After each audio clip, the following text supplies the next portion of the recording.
in court in Ireland. They put the Bible on him and said, "Do you swear to tell the truth, the whole truth, nothing but the truth?" He said, "I do."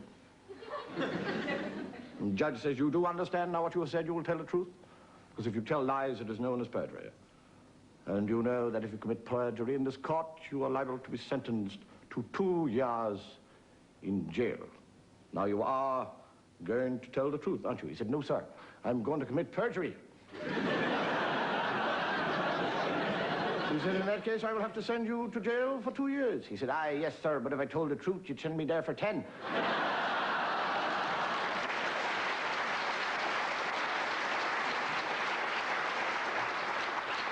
One of the most amazing things, actually, about the world today, the modern world in which we live in, is that we are still superstitious in what one might call forms of luck, especially in the theatre. In the theatre, we are very superstitious. For example, when I'm coming on stage, or when any professional artist is going on stage, his fellow artists walk up and say, "Break a leg."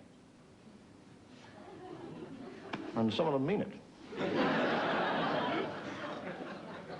And it's very unlucky to whistle in a dressing room. If you whistle in a dressing room, you must leave the dressing room immediately, turn around 3 times and spit, and that gets rid of your bad luck. Mind, it's very unlucky for anybody else who has been.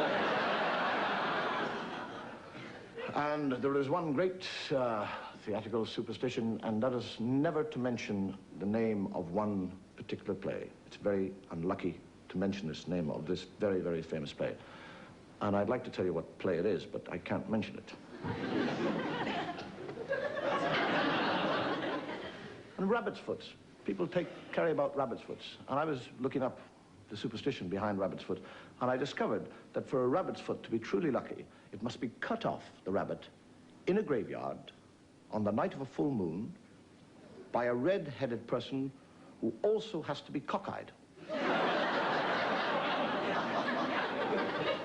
Can you imagine a red-headed fella in a grave sitting there? Which of the 8 legs would you like? Now, one of the most famous is crossing your fingers for luck. Cross your fingers. I'm not very lucky. Personally, I don't really believe in luck. I believe that luck is being in the right place. Do you have any idea why God made Adam before he made Eve?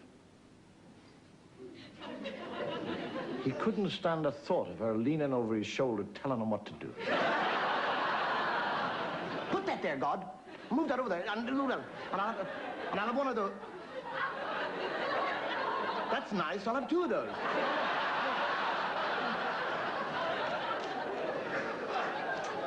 Yeah. And have you ever seen 3 women in conversation? They will talk and talk and talk for hours. They are loath to break it up. And you know why? Because if one of them moves, she's terrified the other 2 are going to talk about her.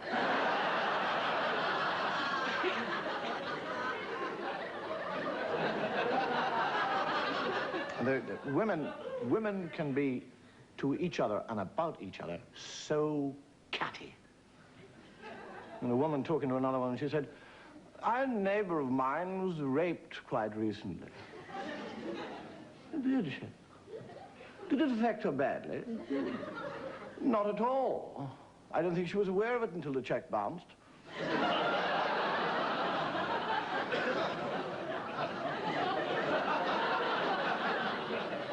They say it's a man's world. Rubbish. It's a woman's world. You've got it sewn right up. It has to be a woman. Oh, they're all getting gritty out there. You're not telling me it was a man who invented the word prerogative. It's a woman's word. You don't ever hear the expression, "It is a man's prerogative." Never. It's a woman's prerogative. It's a woman's prerogative to be late. It's a woman's prerogative to change her mind. It's a woman's prerogative to have her bags carried. It's a woman's prerogative to drink all night and pay for none of it. It's a woman's prerogative to sit while we poor fools have got to bloody stand up. It's a woman's prerogative to wear white at her wedding, whether she is or whether she isn't. It's a woman's prerogative to have the last word. It is also a woman's prerogative to lie in bed at night and say, "Not tonight, I have a headache." To which he replies, "I'm not interested in your head."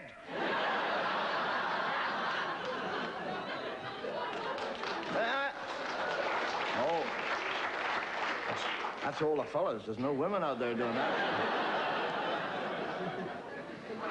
And the most amazing thing about women, the more you give them, the more they want. You give them an inch, and they want a foot. No, no.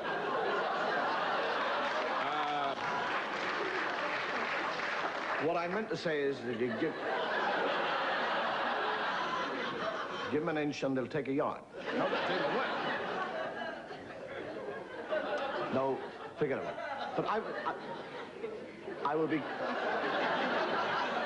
will be basically, the one thing, and I do understand it, it is much more difficult for a woman to be virtuous than it is for a man.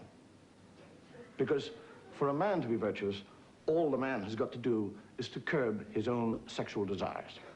For a woman to be virtuous, she not only has to curb her own sexual desires, but his as well. Tonight,